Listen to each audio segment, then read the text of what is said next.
Okay, is my screen visible? Yes, sir. Yeah.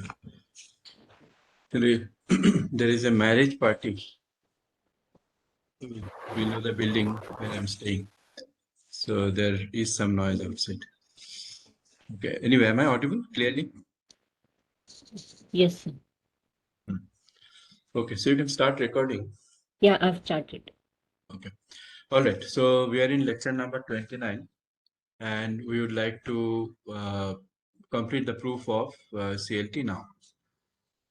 Now, the central limit theorem, we have said many times, with its pair, law of large number, gives us confidence in sampling and making claims about the population based on sampling.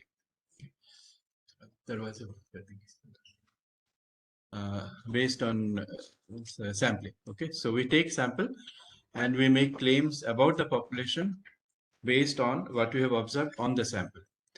And it is central limit theorem and law of large number that gives us the ground, okay, based on which we can make such claims. So to remind ourselves about the statement of central limit theorem, which will complete the proof of today, there are two statements. The first statement is let x1, x2, x3 up to xn be n independent random variables. Okay, so each with mean mu and variance sigma square. And we compose a sum Sn consisting of x1 plus x2 plus x3 up to xn. With this n random variables, we find a new random variable, which is Sn. Since x1, x2, x3 up to xn are random variables, Sn is also a random variable. Okay.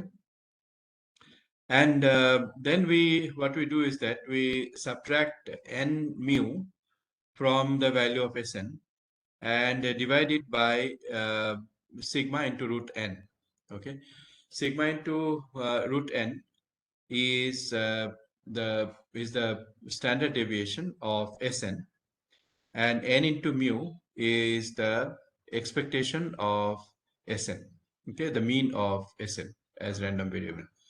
So we subtract mean, divide by standard deviation. And now comes the theorem itself, that this Sn star, which is Sn minus n mu, divided by sigma root n, it follows a standard normal distribution. This itself is a standard normal distribution. That means it is a bell-shaped curve centered around the mean 0 and standard deviation is 1. Okay, so that is what we need to prove. So now we can do a bit of adjustment and make Sn star equal to S of this form. We divide the numerator and the denominator by n, and we get Sn divided by n, which is nothing but the mean of Sn, okay, the sample mean of Sn, x bar, minus mu divided by sigma by root n. So this is the other form of standard of the central limit theorem, which says that let x1, x2, x3 up to xn be n independent random variables forming a sample from a population with mean mu and variance sigma square. Then the sample mean is normally distributed with mean mu and variance sigma square by n. So this is the other statement of central limit theorem, and both statements are equivalent. The second statement, which is in the form of mean mu, is something we relate to better. So we often take a sample and we are interested in average value of some quantity with respect to the sample. And there we can directly relate to central limit theorem based on the mean value of some property of the sample. Okay, let's proceed, and we'll come back to these discussions through an NLP example. But let's now proceed with the proof, and we now respect rigor and step-by-step development of the proof, okay, which is instructive by itself. Now, we need to introduce a very important concept called MGF, moment generating function. So if x is a random variable, then the moment generating function corresponding to x, or moment generating function of x, is given as mxt. Okay, t is a parameter controlling this moment generating function. So mxt is equal to expectation of e to the power tx. So x is the random variable and t is the parameter. So since x is a random variable, the value tx is also a random variable. E to the power tx is also a random variable.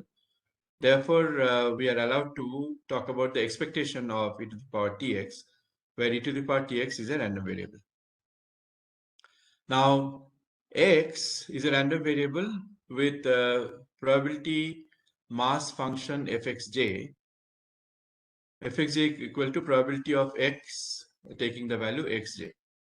So for discrete case, px taking the value xj, which is denoted as fxj, is the probability mass function PMF. Okay. So mxt, which is moment generating function of x, is equal to j equal to 1 to n e to the power txj fxj.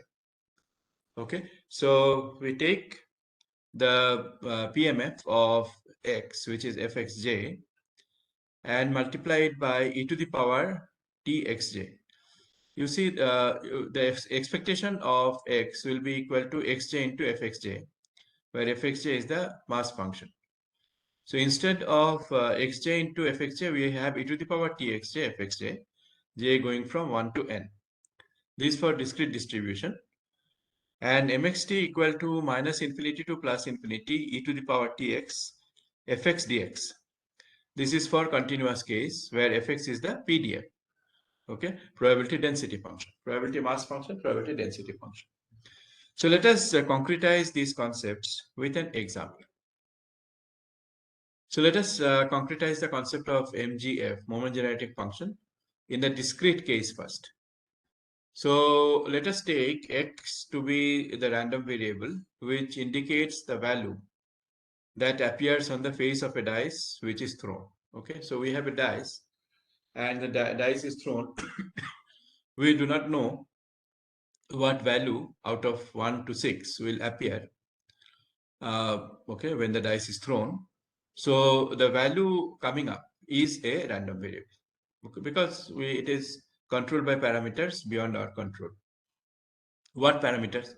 It is controlled by the wind velocity, for example, the force with which the dice is thrown, the height from which the dice is thrown, the material with which the dice has been made. So many different influencing factors which is unknowable. We do not know. Okay, and that is why probability is introduced. And in artificial intelligence, NLP, machine learning, the reason why probability has become the de facto instrument is this fact, that many decisions are controlled by factors which are unknowable. Okay, the next word which will be uttered in a dialogue processing system, the next sentence which will be uttered is not completely knowable. Okay, so I'm interacting with the chat box, and I tell the chat box, show me uh, uh, show me the options to go from Bombay to Delhi. Okay, show me the options for going from Bombay to Delhi. Now we know that there is increasing effort towards humanizing the chatbots. Humanizing the chatbots. The chatbot should not give the canned, boring answer again and again. So this is achieved by introduction of reinforcement learning into chatbots. Okay, into chatbots. So now this diversity of answer is obtained by introducing randomization, reinforcement learning, reward functions, etc. So that was a bit of digression. Now the point is that in AI situation, let me concentrate on NLP situation. Many times there are influencing factors, some of which are known, others are not. Okay, and therefore you have to resort to probability necessarily. So so the influencing factors on what value will appear when a dice is thrown, none of them, all of them are not known. So only some of them are known. So therefore, the reason for a random variable, and later towards the lecture, if any of you have question on why we resort to probability, why you have adopted probability, embraced probability as a necessary instrument, I will be happy to answer. Okay, just remember this point, that probability is inevitable when the controlling factors are not completely known. Okay, then we do not have any other instrument than probability to model a situation and to make predictions. So for coming back to MGF and the discrete case of throwing the dice, and this is for cementing our understanding of MGF through an example. So for this random variable x, which indicates the value that appears when a dice is thrown, is mxt. T is the controlling parameter, as you know, is equal to j equal to 1 to 6. There are 6 possibilities. And x takes the value j equal to 1, 2, 3, 4, 5, 6. So probability of x taking the value j into e to the power jt. Okay, into e to the power jt. So this will give me the moment generating function for the random variable corresponding to a dice throw. So this is equal to e to the power t p1 plus e to the power 2t p2 plus e to the power 3t p3 up to e to the power 6t p6. Okay, so this is clear. This is following directly from the definition of moment generating function. Okay, so the moment generating function for the random variable for dice throw is sigma e to the power jt probability of j, obtaining the value j going from 1 to 6. So if it is a fair dice, then p1, p2, p3 up to p6 are all equal. This is 1 by 6. Then we have e to the power t into 1 by 6 plus e to the power 2t into 1 by 6 into plus e to the power 3t into 1 by 6 and so on. Okay. So this will be my moment generating function for corresponding to dice throw. And the moment generating function for head and tail, okay, when a coin is thrown, that also you can easily formulate, right? You can easily formulate that.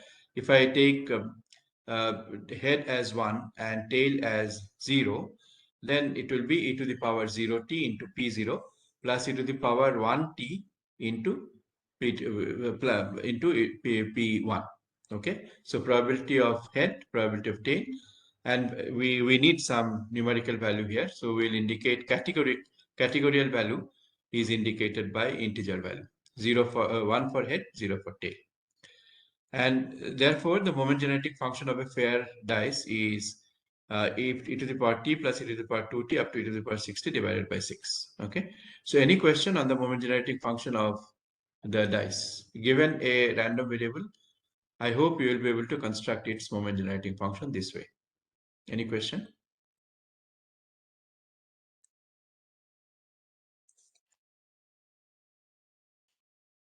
Okay. So if not, let's proceed. Now we come to the continuous case. Okay, moment generating function of, let's say, standard normal distribution. Here we have not PMF, but PDF. Now again, the quantity is same, e to the power ty. Okay, e to the power ty, where y is the value taken by the random variable. Okay, so moment generating function is 1 by root 2 pi e to the power minus y square by 2 dy. So this is the PDF. Okay, this will be PDF.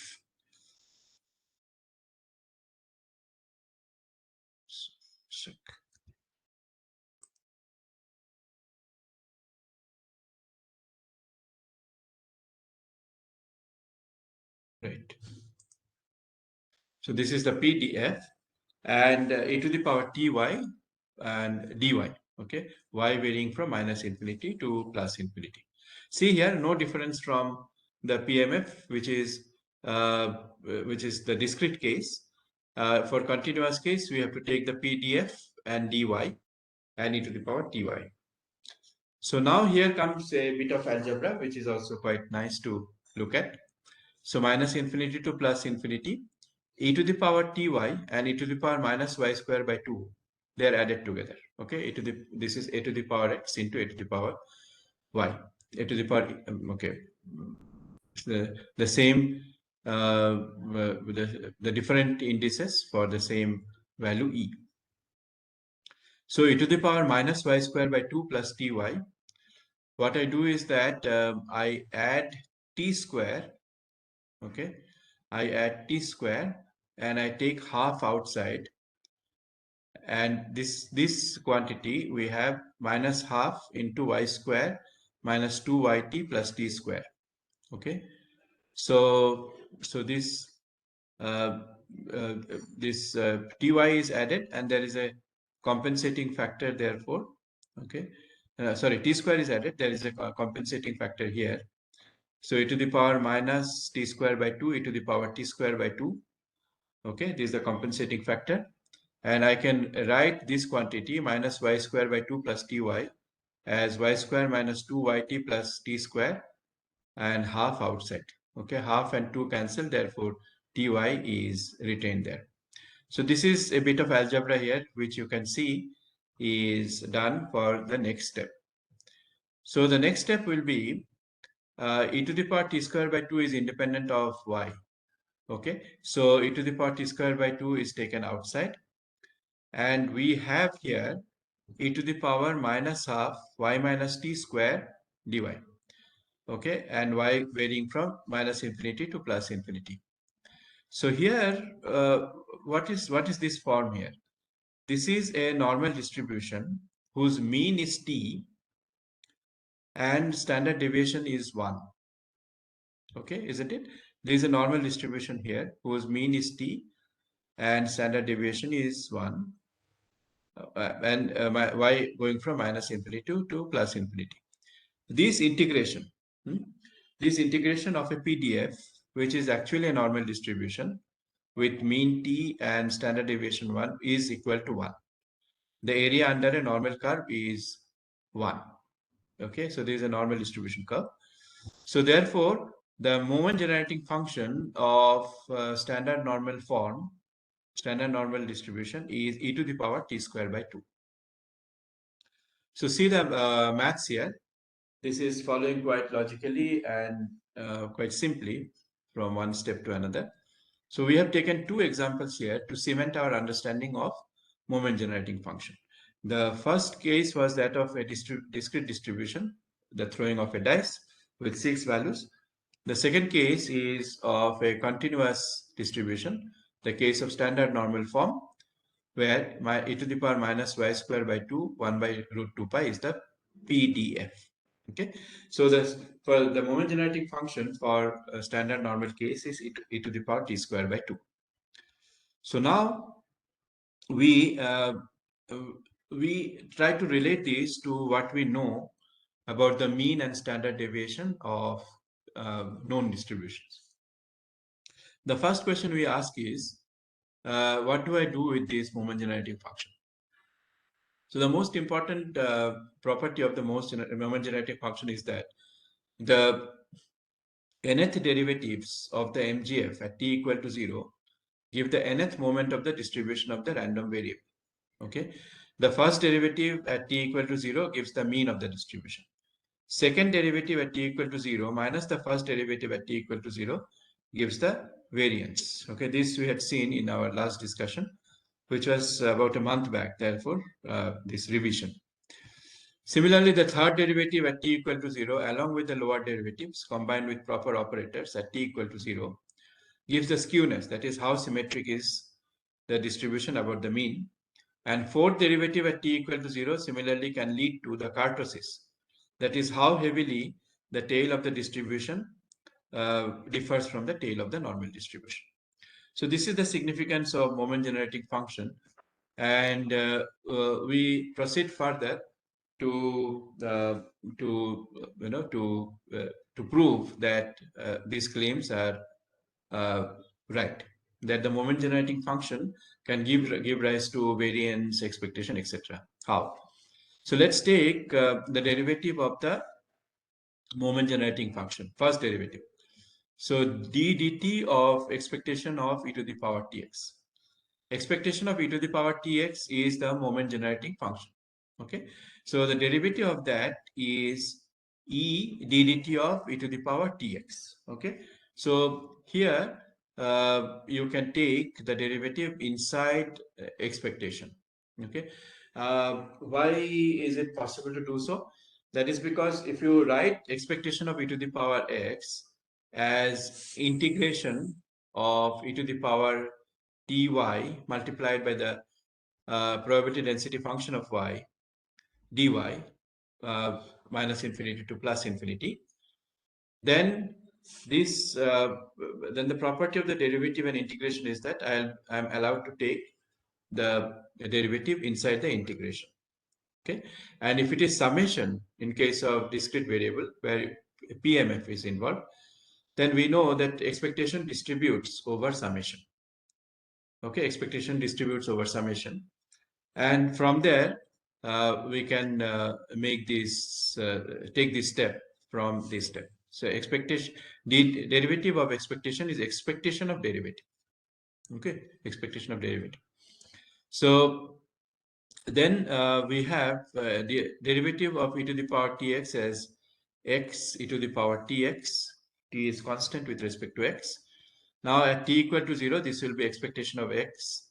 So that is we are verifying the claim that the first derivative of the moment generating function at t equal to 0 gives me the expectation of x, which is fine. This is right. Now let me take the second derivative. So d dt of mxt m dash xt is equal to d dt of expectation of x dx. That was the last step. Okay, now d dt of x dx is equal to x square e to the power tx. Okay, so at x is equal to 0, this will be e x square. Now variance of x will be equal to ex square minus ex whole square, which is nothing but second derivative of moment generating function minus first derivative of moment generating function square. Okay, so this is the significance of moment generating function. So just like we are doing working with examples to concretize our understanding, we will match this with our expected values of mean, variance, etc. in known cases. So let us take the case of fair dice. And I think all of you know that for fair dice, the expected value of the denomination that appears when the dice is thrown is 3.5 for a fair dice. Okay, so this is the center point of the values that are possible. So 1, 2, 3, 4, 5, 6. The center point is 3.5, the number between 3 and 4. So this is the average of the values that you can get, which is 1, 2, 3 up to 6 divided by 6, which is 3.5. This is something we know from independently, independent of the moment generating function. Let us see if we can get this quantity from our understanding of the moment generating function. So expectation of the random variable, okay, denoting the value of the fair dice when it is thrown, is the first derivative of mxt as t equal to 0. Now mxt we have found, you see previously, mxt was this. Okay, e to the power t plus e to the power 2t up to e to the power 60 divided by 6. So here this is e to the power t plus e to the power 2t up to e to the power 60 by 6. We have to take the derivative and make t equal to 0. So the derivative here is e to the power t plus 2 into e to the power 2t plus 3 into e to the power 3t. This way all the way up to 6 into e to the power 60 divided by 6. 6 is a constant. Now make t equal to 0. You have 1, 2, 3, 4, plus 3, 4, 5, 6. Their addition divided by 6, which is 3.5. Okay. So this is verifying that we can get the mean value from the first derivative of the moment generating function. Okay. So this is clear. Any question? Any question? If you have the moment generating function, take first derivative and make t equal to 0, you will get the expected value or the mean. Okay, fine. So if there is no question, then we move to standard normal variable, where we know that the mean is 0 and the standard deviation is 1. Does it come from moment generating function? Let's see. For standard normal distribution, Ex again is first derivative of mxt at t equal to 0. Now mxt for standard normal standard normal distribution we have already found. We found that it is e to the power t square by 2. Remember here, e to the power t square by 2. We have found it here by this beautiful algebra. Okay, we have found out e to the power t square by 2 is the moment generating function of standard normal distribution. Okay, so now let me take the first derivative of e to the power t square by 2. This will be equal to t into e to the power t square by 2. Okay, e to the power t square by 2 into derivative of t square by 2, which is half into derivative of t square, which is 2t. 2 and 2 cancel. This is t into e to the power t square by 2. So at t equal to 0, this value is equal to 0, and we know that the mean of a standard normal distribution is 0, and this is the case. It is coming out to be so. Okay, so you would say that what is so great about it? This is following from the definition of the moment generating function. Agreed. We are just doing some fact check. We are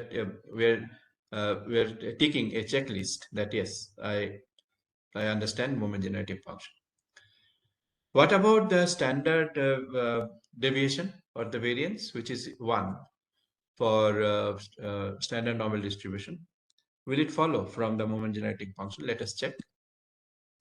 Variance of x is the second derivative of moment generating function at t equal to 0 minus, this should be square, minus the first derivative square at t equal to 0. Allow me to make that change, sorry. So this is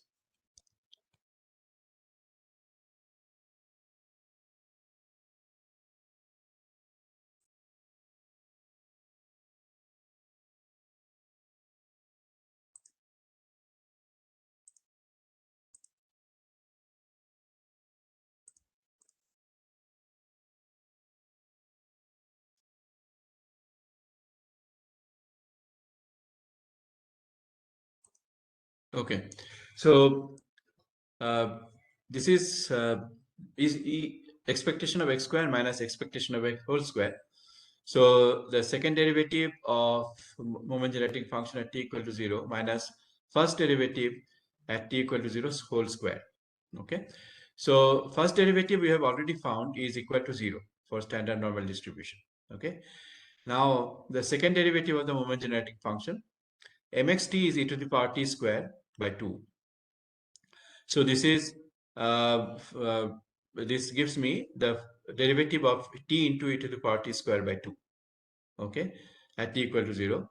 Now derivative of t into e to the power t square by 2 is equal to e to the power t square by 2 plus t into e to the power t square by 2. At t equal to 0, this is equal to 1.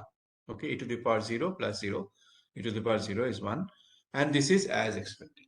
Okay, so the moment generating function of standard normal distribution is e to the power t square by 2, and this is giving me by the method specified as mean as 0 and standard deviation as 1. Okay, so this is now clear. So our confidence in the moment generating function has now been established through the familiar examples of fair dice and standard normal distribution. Any question at this point?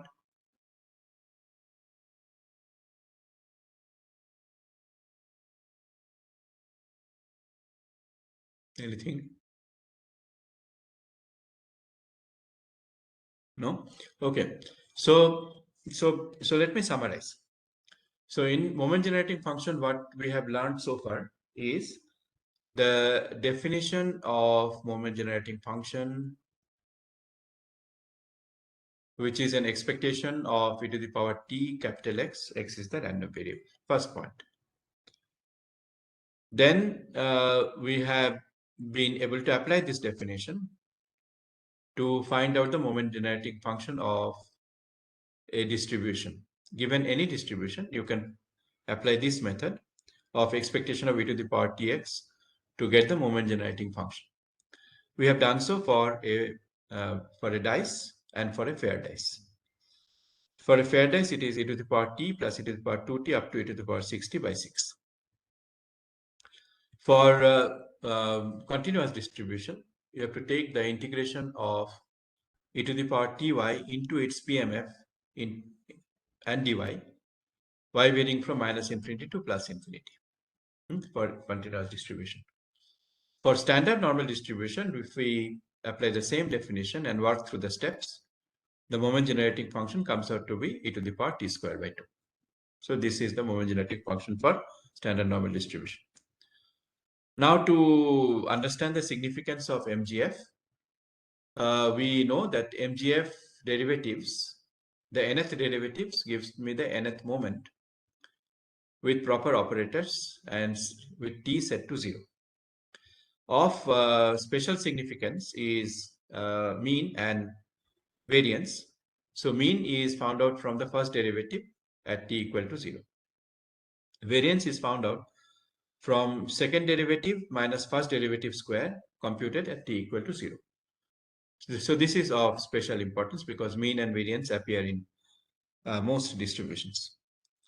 So we applied this theory to obtain the mean of the value of the random variable when a dice is thrown. For a fair dice, this mean value is 3.5, and that is obtainable from moment generating function also, where the moment generating function is this quantity inside d dt.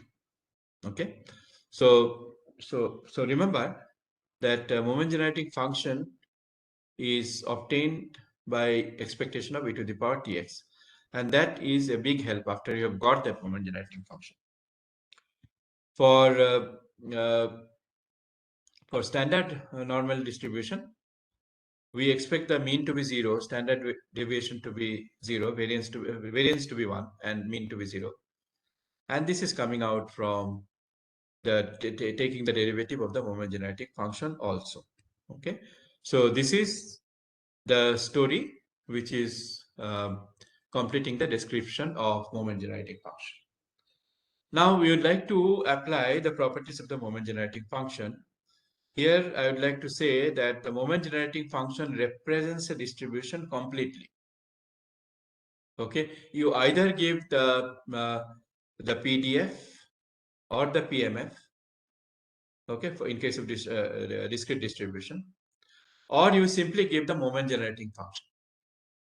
Okay, so I can instead of saying that the standard normal distribution is so and so, we can also I can also tell you that the standard normal distribution is defined by its moment generating function, which is e to the power t squared by 2. And then if you come back and ask me, okay, this is defining standard normal distribution, tell me what is the mean. So I'll just say that please wait a bit, let me take the first derivative and make t equal to 0. And I'll obtain 0, and I'll tell you that the mean of standard normal distribution is 0. I do not know the PDF. Okay, I know only e to the power t squared by 2. Then for variance, I'll take the second derivative, and compute it at t equal to 0. Subtract the first derivative square, and the variance is obtained. Okay, so the moment generating function defines a distribution completely and correctly. So much so that there is this great theorem called uniqueness theorem. Suppose x and y are random variables having moment generating functions mxt and myt respectively. Then x and y have the same probability distribution if and only if mxt is equal to myt. So moment generating function and the uniqueness theorem together gives us a lot of power, okay, to show that two distributions are identical, even though superficially their forms are different. We simply have to examine their moment generating function. If their moment generating functions come out to be equal, then they are same distributions in spite of their superficial forms being different. And if the distributions are same, their moment generating function also will be same. So this is a beautiful theorem of probability, and this also has a proof. The theorem is called uniqueness theorem. We will see the proof later. Now, through this uniqueness theorem, we now prove the central limit theorem. So again, we go back to our basics. Standard normal distribution N01 and its PDF. So normal distribution is Py. Okay, y is the y is the value of a random variable, capital Y. Py is equal to 1 by sigma root 2 pi sigma root 2 pi e to the power minus y minus mu square by 2 sigma. For standard normal, mu is equal to 0, sigma equal to 1. So Pz equal to y is given as 1 by root 2 pi e to the power minus y square by 2. Moment generating function of standard normal is e to the power t square by 2. T square is the controlling parameter.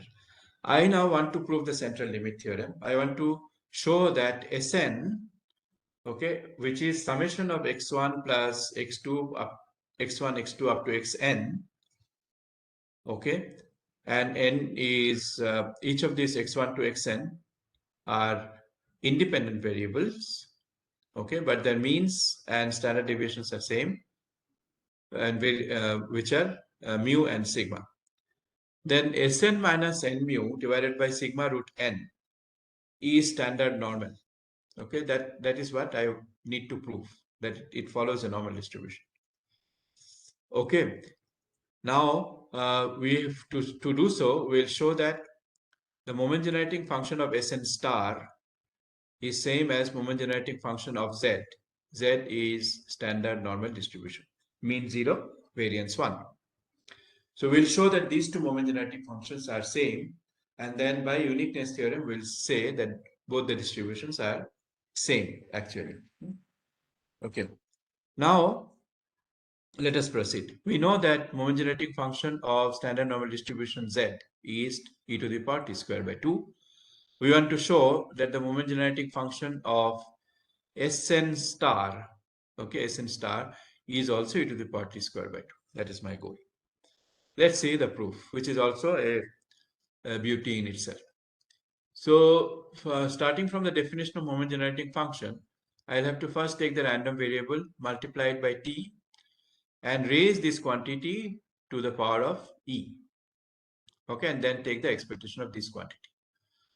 So now we follow the steps one by one and simply make sure that each step follows from the previous step and follows the rules of mathematics and probability. So expectation of e to the power t Sn star is equal to expectation of e to the power t into Sn minus n mu divided by sigma root n. This is the definition of Sn star. Okay. So now I open up Sn.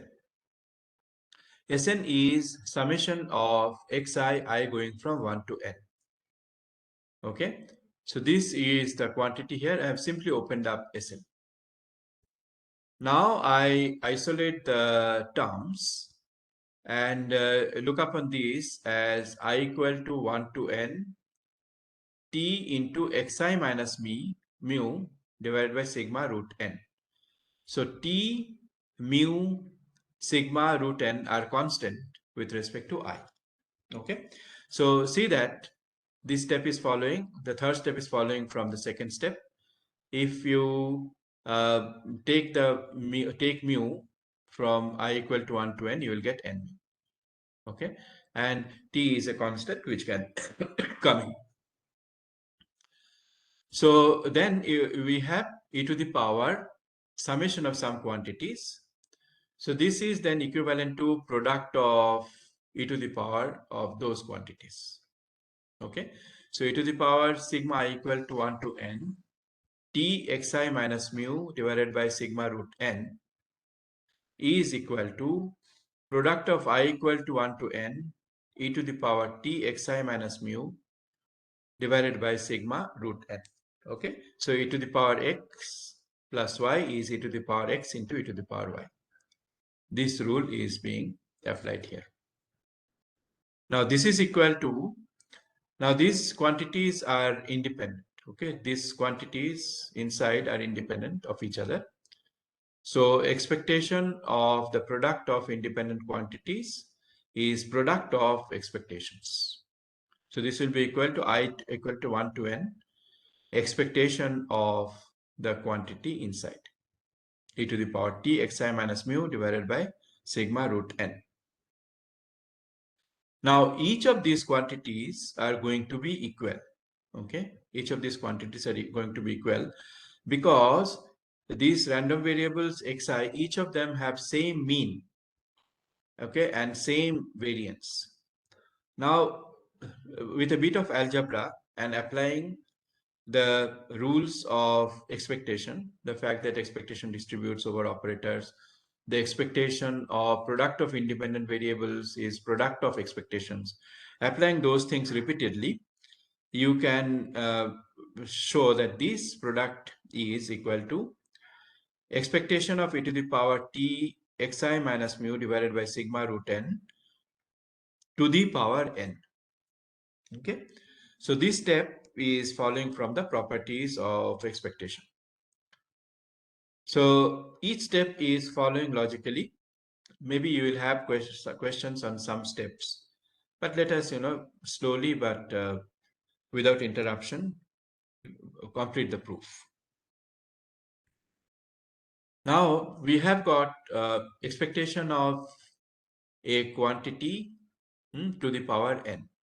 Now this quantity, let us examine.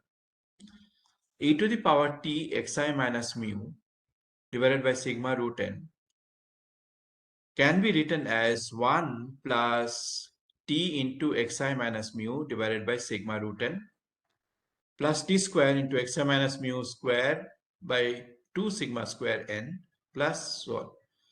So this is the Taylor series expansion of e to the power x.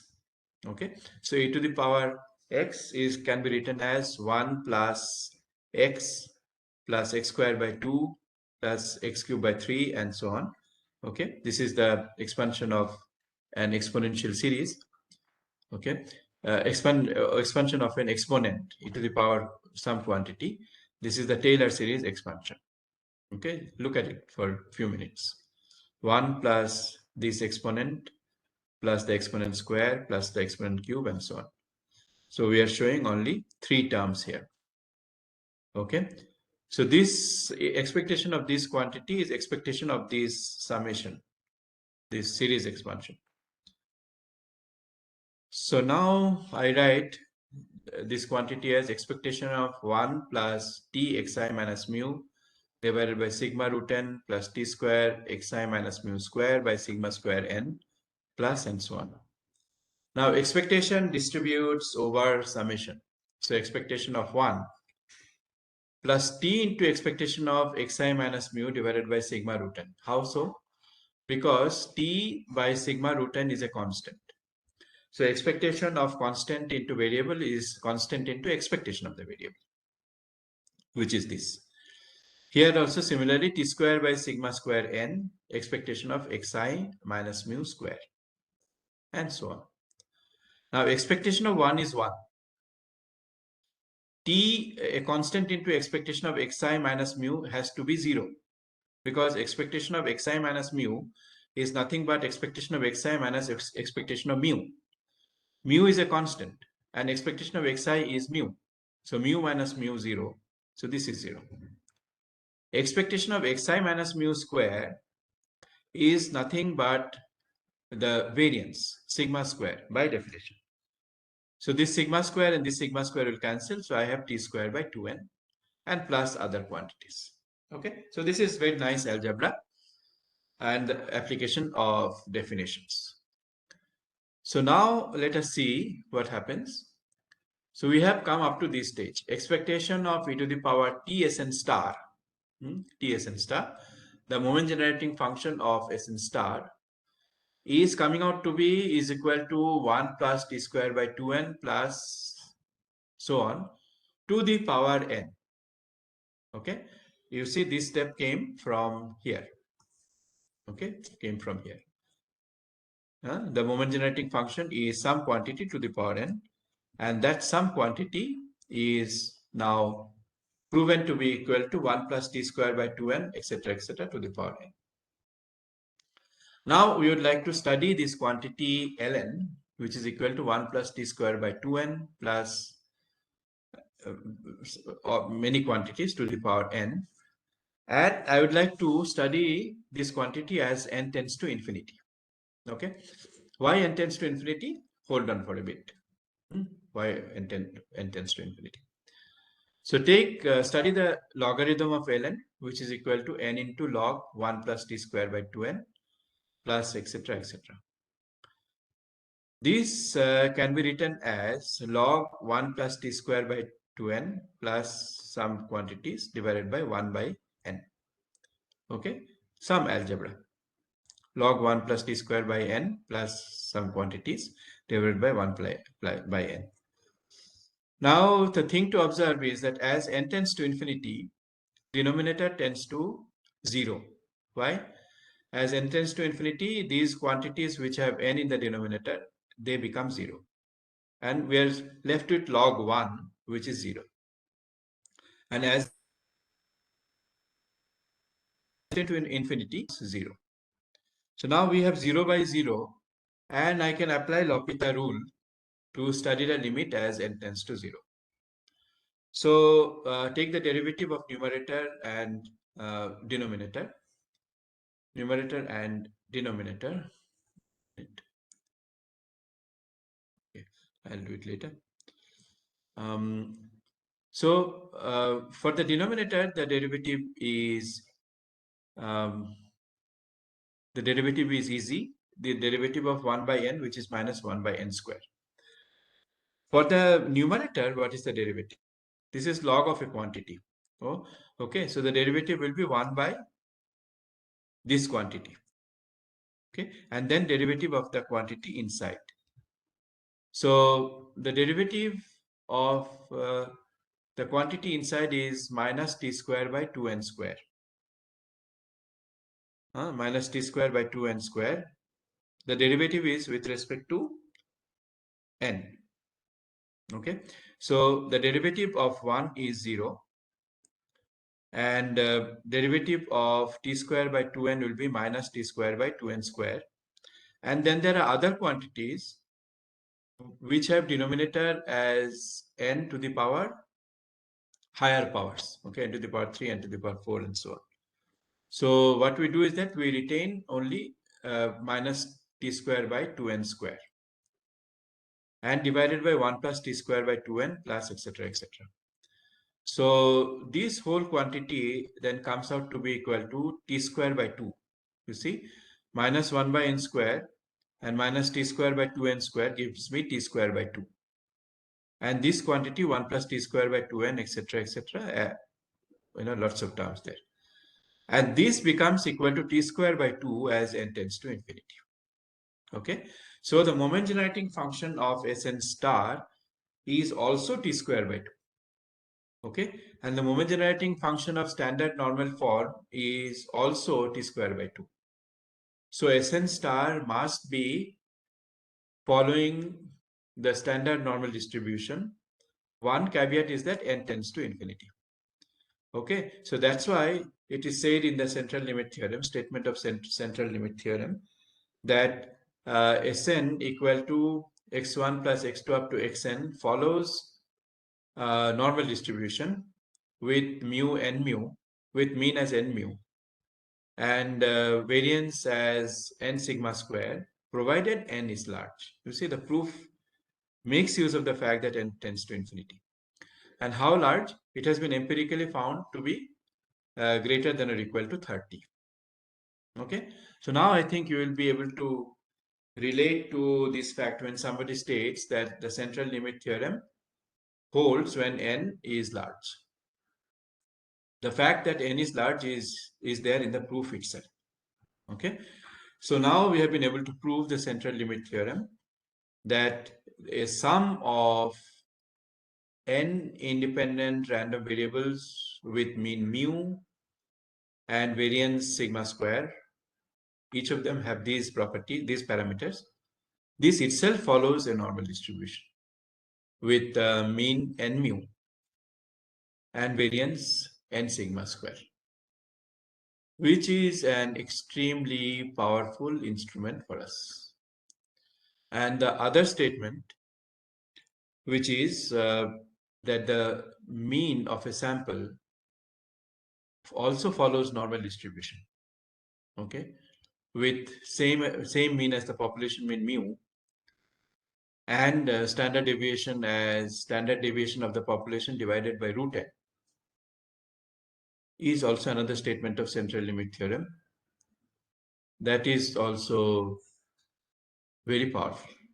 Okay, why powerful? Let me end this lecture now with some reference to an NLP situation. Significance of central limit theorem for NLP and ML and AI. And we will dwell on this in the lectures to come. So we take the familiar part-of-speech tagging example. The more testing we do, the better. Confidence increases in the matrix. Let's say the F1 score for a part-of-speech tagger on a particular sample is 94%. By the way, I'm audible, screen is visible. I have not asked for a long time. Yes, sir. Let us say the F1 score for a part-of-speech tagger on a particular sample is 94%.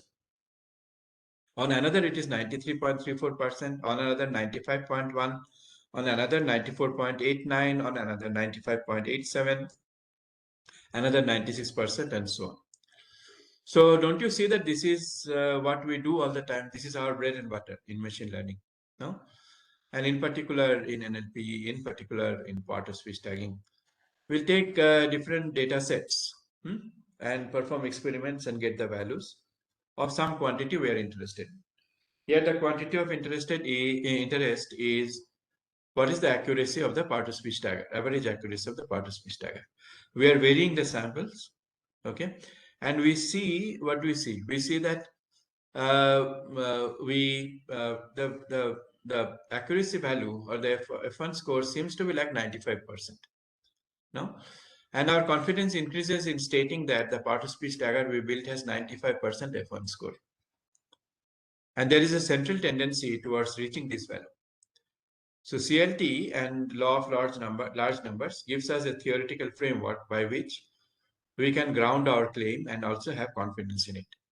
Now, this confidence is not a loose statement. This confidence is not a loose statement. We will have instruments to have this confidence. This is called hypothesis testing. So now, from this platform, that sample mean follows a normal distribution. Okay, sample mean follows a normal distribution. What is sample mean?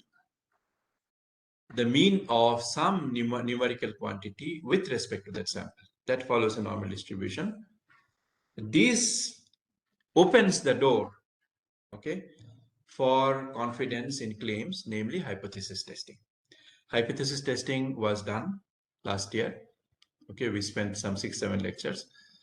Now we'll do hypothesis testing with a new light of understanding, okay, from the unshakable confidence we have in our claims because of central limit theorem. So we'll now enter hypothesis testing to establish the validity of claims like this. My part-of-speech tagger has 95% F1 score, 96% accuracy. To establish such claims, we need the framework of hypothesis testing. This follows, once again, even if you are tired, let me repeat this. This follows from central limit theorem. The sample mean is normally distributed. And for hypothesis testing, we'll need intervals under the normal distribution curve. Okay, intervals under this. And if central limit theorem was not there, the whole topic of hypothesis testing would not have arisen. Okay, it would simply be not there just because of central limit theorem. We have this whole area, topic of hypothesis testing. We'll now proceed to hypothesis testing based on this foundation. So let me end now and ask you if there is any questions. These slides should be made available, right, somewhere, so that you can go back and read them. The recording is, of course, there. Do people want the slides? Yes, no? Yes, we need it. Yeah. Any question, comment? Now I think you know why n should be greater than or equal to 30 because of the proof.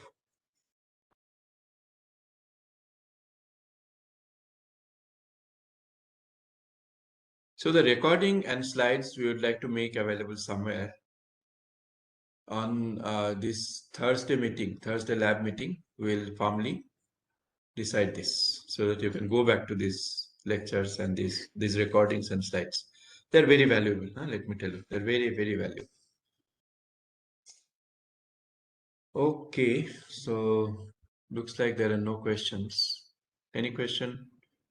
No. Okay, I'm stopping sharing and I'm finishing the meeting. We'll go to information extraction link, work update link now. It's 11 o'clock.